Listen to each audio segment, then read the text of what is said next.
Hey everyone, my name is Lina, and this is the second episode of GrowthBlitz, short interviews with mobile industry leaders. And today's special guest is Vera Rabkina. She's the head of product at AppFollow. Hi Vera, thank you so much for joining me today. Hi everyone, hi guys. Thank you for having me. Glad to be here. And now I'll ask Vera 5 questions, and I can't wait to find out the answers. I think you guys as well. So let's start. And my first question is, Vera, you are, like I have already mentioned, you are a head of product, and I always wanted to ask, what are your usual work tasks? What is your daily routine? Could you please share with us? Sure. Well, as a head of product, it's pretty complicated because I have to do a lot of things, a lot of various things, right? I'm in charge of both product strategy and execution. So my tasks vary depending on what time of quarter it is, what current business priorities are, etc. And my regular tasks include product team coordination, be it work with product managers, with designers, customer experience, etc. Defining and updating short-term and long-term strategy, decomposing it to use cases, tasks, roadmaps, things we want to do as a team to move forward and achieve our KPIs. Facilitation of this execution, and this is like a huge part of my job, and obviously cross-team activities with sales team, customer success team, support teams to help our customers, to bring the value to them, to help them facilitate with upsells and whatever they need in terms to do their job better. Wow, seems like you have really a lot on your plate, but I think this is very interesting title. And now let's proceed to our next question, question number 2. What 3 apps do you use most often today? During the pandemic or overall, what are your favorites? Right. So I can't say that my favorites are exactly the ones I use most often, but these top 3 are definitely in my love list forever. So I think the one I use most often, especially during work days, is Slack. So the thing is that AppFollow is a fully remote company, and all our team coordination is in Slack. We have like hundreds of channels designed to every specific topic. All communication we do it in Slack or in Zoom. And Slack is a huge knowledge base, a huge communication forum for us all. So Slack is like, I think majority of my time is in Slack. The next one is Telegram, and I think this is like amazing product and amazing thing for any Russian-speaking person first and most, but not necessarily. It is great for all my daily communications, but also I really enjoy professional communities that are there, channels, news. So basically, all the information, all news I get it from Telegram. And another one, which is a little bit of guilty pleasure, but still it's TikTok. And I really love how TikTok is evolving. If you look at the journey it came during the last few years, this is amazing. And I think, it's well-deserved. It's very hard to, become a new great social network, and they definitely achieved with that. So I can't but admire the content recommendation engine they built, and I think the one they have is like the best on the market. A really good job from them. And I managed to adjust my recommendation in a way that it's a mix of very useful, professional resources and lifestyle resources, but I definitely tend to spend more and more time there, right? So good job, TikTok, on bringing your growth loops.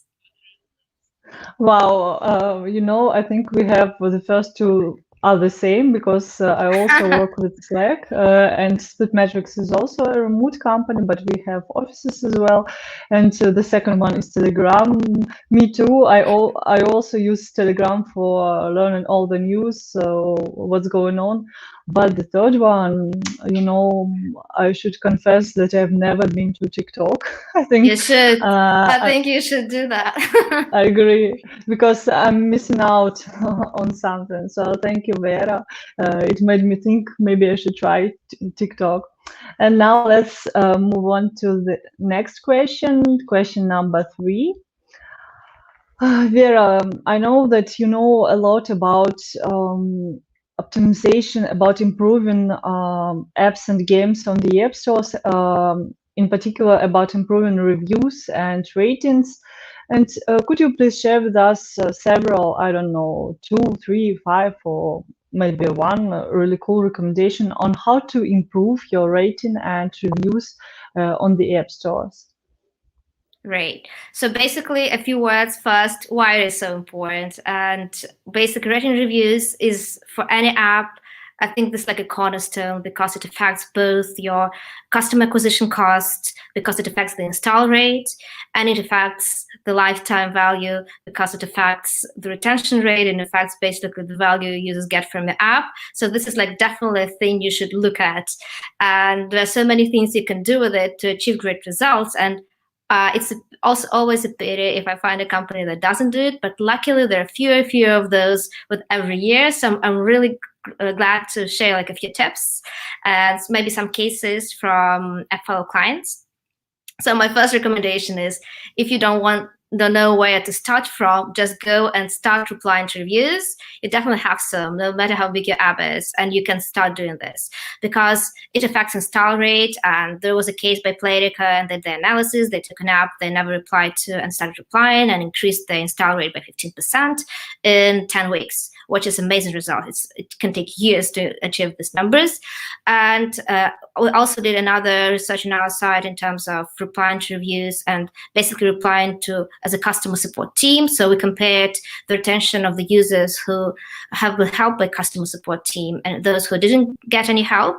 And it turns that those who have been helped have 30% higher retention rate, which is easy to explain. Basically, they're helped, they had the issue solved, they become more loyal, and they tend to stand with you longer. So basically, just go at, no matter how bad you get the job in the beginning, just start doing this. And if you really don't want to or don't have resources, which is a very common case, always know that you can basically automate what you can. And the thing is that humans and robots are good at different things. That it's not necessarily all customer support has to be done by a person, right? And if it's 5-star reviews, if it is easy to fix things, if it's like, I don't know, refund procedure, which is the same for every single user, or it's just routing the right place, all of these things can be done easily with scripts. And if you put more effort in automating, if you're using templates, automating it, you can increase your reply rate in 2-3 times. So we have a case of Bitmanga, which is Korean game developer, casual gaming. You probably know of those word games they develop. Maybe you don't know them, but this is like one of very popular casual gaming. So they introduced automation for them, and they managed to increase their reply rate in 2.3 times and increase their rating in just a week, which is mind-blowing, because this is like, it can take a lot of time, and this is basically go automate it. You don't have to do it yourself, and if you don't have a team, let scripts and robots be the team. Another interesting piece of advice I think everyone should go with is that you should know that you don't have to cope and manage and keep all the offensive and spam reviews you receive. So if you use offensive, there are policies for App Store and Google Play that you can report it as a concern, and they will delete it.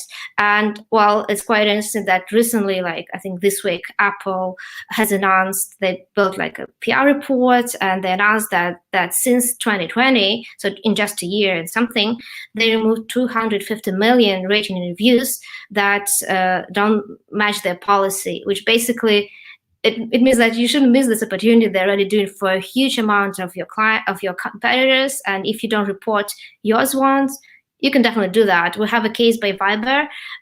In like a few months, 2-3 months, they reported more than 1,000 reviews, and they had 60% of those deleted. So basically, they got rid of 600 of those 1-2-star reviews, and you can imagine how great the impact was on the average rating, because every 1-star you have to cover it with 2 5-star reviews just to keep the balance. So this is amazing. One more piece of advice from my side is that, okay, you built the strategy, you probably automated something, reported something. Don't miss this step, analyze the reply effect, because it's not like it can do anything. It will be a similar effect. If you have proper templates or if you have proper reply strategies, you can do magic with changing your rating, because one of the reasons why we reply to reviews is because we encourage users to update the review so that now it's a 5-star review, for example, instead of a 2-star review, and this automatically affects the average rating of the app. So by analyzing what works and what doesn't for your type of audience and for your clients, you can do magic. So we have a case by Kakao Games, which are also game developer. So they did it for a year with very proper analysis, very nice iterations, and they managed to have average increase of rating 1.5 stars. So basically for every review they got the 3-star review, they would get 4.5 star on average. And this is like in total helped them to achieve 4.8 rating on their game. And this is like amazing result. Like games don't tend to have this high rating. So, but this shows that if you do the analysis, if you work with your strategy properly and do a lot of iterations, sky's the limits. And finally, my recommendation in general is move to platform, don't reply from consoles. Not because consoles are bad, but because they're lacking a amount of tools for you to do it quickly, for you to do it on scale. And I just really feel this is the way, because average reply time matters. It affects also the reply effect. And generally, your team would have so much more tools to do this. So if you can, my recommendation is to move to platforms. Wow, Vera, really great tips and great cases with such great numbers. I mean, growth like 2 times, etc. Very impressive, and I think you guys should definitely follow these tips because really impressive. One small question I wanted to ask. You mentioned automation, and I always wondered, is it okay if the replies on the App Store are the same for different users? Do users react normally to it if the developer answers in the same way to them? What do you think? Very good question. Well, I'd say that it depends very on the, like SLA or the quality of service you want to provide. In terms of automation, well, the solution we provide, it covers this issue a bit differently. So what happens here is that there are like different cases, right? So but my recommendation is to vary it. So the way you can do this is that when you create like if-then rules, or if the review contains this amount of stars, or this keywords, or is in this language, or is this long, etc. So you can select either reply to everybody with the same template, and this is generally fine, but they will receive the same reply rate. Or what you can do is you can select an option to reply with a random template from a folder. So for example, if this is a thank you note, you just go create 20 different ways to thank a user, and then it randomizes it. And nobody would ever notice, because anyway, we're using templates, and templates is fine. And it's not like every single review, they don't go like all 5-star reviews with similar type of topic, don't go one after another. And it's a mixture always, right? So when the user will be looking at it, he'll see like 1-star review, 5-star review, they're like mixed, right? So it's not that easy to notice. But my recommendation, just to spend like extra 20 minutes, vary it a little bit. Another thing with it, and this is like an interesting opportunity where like looking for and building up, is called template variables, so that you can insert different variations of words inside the template. Like, for example, template variable for username, like you say hi username, and it would automatically insert this. And this is like a way to make it more specific and to make it more personalized. Yeah, but generally, I mean, it's fine if it's just a template, but if you can afford to spend extra, I don't know, a few hours to make it a bit more detailed, more versatile, it would be better, just better quality service. So my recommendation to do that, because you do one time and it serves you all like months and years for your app. Yeah, thank you so much, Vera, for your answer. Now I get it. Thank you so much. And now let's proceed to the next question, question number 4. Could you please name 3 or I don't know, several aspects to look at in order to build a really effective product marketing strategy? Because you are the head of product at AppFollow. So great. Yeah, so I think it's important to start and discuss what is effective product marketing strategy. And my understanding is that marketing strategy it's like marketing, so it's all about the user. So it's all about knowing what your customers want, what they're looking for, and knowing your customers is the key here, because without understanding for who you're building the app and what actually they want, it's very hard to do, right? So I think this is like the starting point.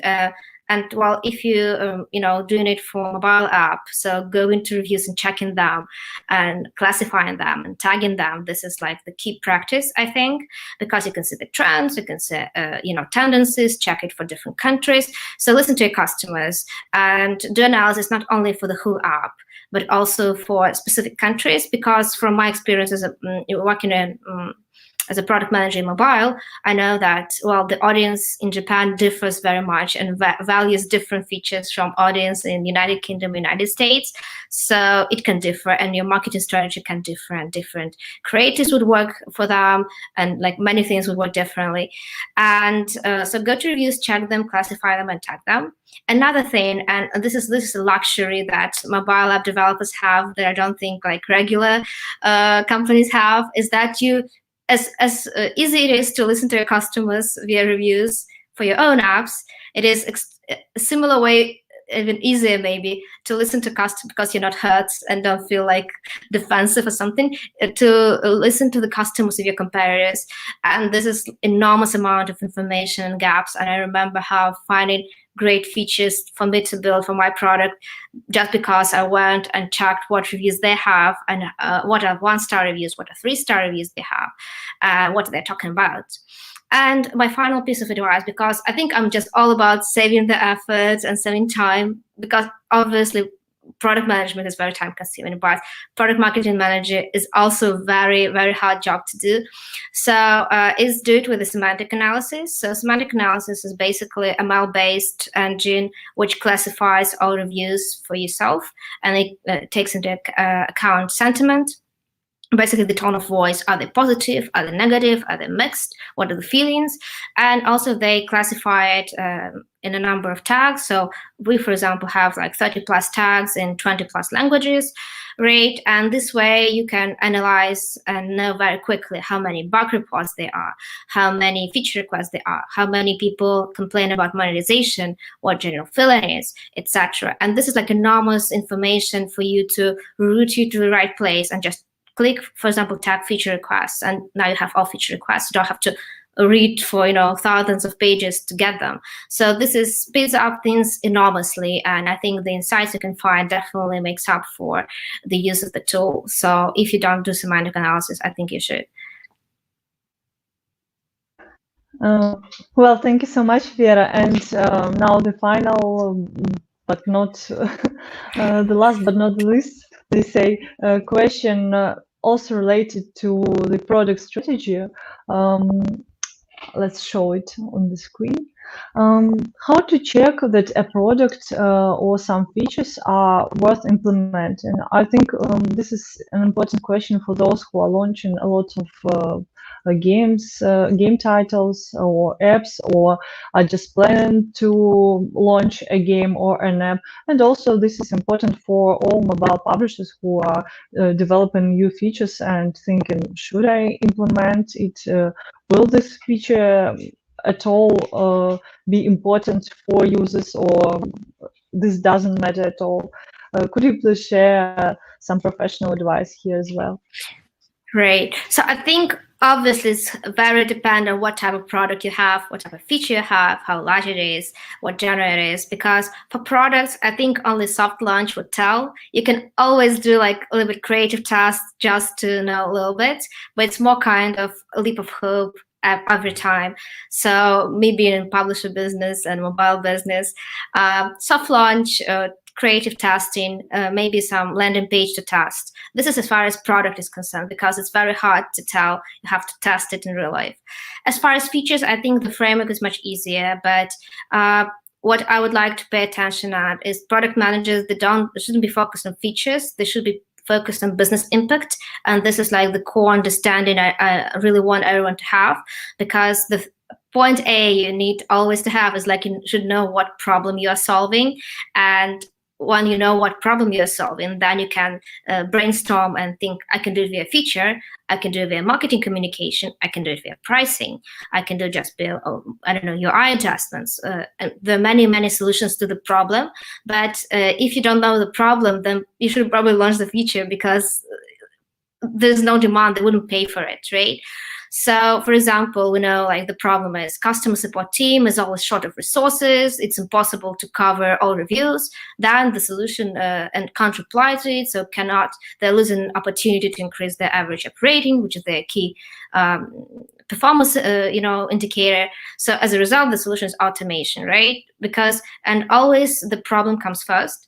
So once you know the problem, okay, we're solving this problem. You prioritize the problems, not the solutions. So you prioritize the problems. You're like, this is the problem we want to work with, and these are our, hypothesis, what can work. And then you say, okay, we think this one is better to try out. But before you like go all in, you should know how you would check whether the problem is solved. And this very much helps to prioritize, because when it's a very creative process. And the reason why product management is so hard, because it's a mixture of a very creative part of life and like inventing things and helping people, and this is very rewarding, right? And it's business, which is pretty strict and not that, fluffy and pink, right? But when you think how you're gonna, check whether the problem is solved, so what are the metrics, this kind of helps your mind to think not in a creative way of, you get emotionally attached to stuff, etc., but you go and like think, okay, so what actually would move the needle? What would increase, for example, the rating, or what's going to help? So this creates a focus, and this also creates a framework, right? So for example, in our case of automation, we'll say like reply rate for the users who implement it would increase by 50%, or average rating they have would increase by 20%, vice versa. And of course, it's hard to tell these numbers from the start if you don't have the practice of it, but the longer you'll do this exercise, the more you'll learn yourself and teach yourself how to do this, right? So you should start doing it no matter how it is and no matter how wrong you are. So the next step, and many people tend to skip it, and you shouldn't, is do the actual analysis. So promise yourself that in a month you go and you do the analysis and you check the KPIs and metrics you mentioned, and then you have enormous amount of information to work with. Did it actually solve the issue? And this is your learning process, because the insight you will learn, no matter whether you work or not, you can use it for other features as well, and gives you more information, more things to work with and build your strategy on. So do the analysis and then reiterate, because even if it worked, maybe something else can make it even bigger. Or if you don't think so, or it doesn't work, move to another problem. So I think this is like the checklist or maybe the framework I suggest using. And my main piece of advice, just focus on the problem, and then the solution should come from the problem. Vera, thank you so much. Thank you for sharing your really great expertise, for sharing professional advice. I also found out something new, very interesting, and thank you so much for joining me today. This was actually the second episode of GrowthBlitz with Vera Rabkina. She's the head of product at AppFollow. Thank you, Vera. Thank you, guys.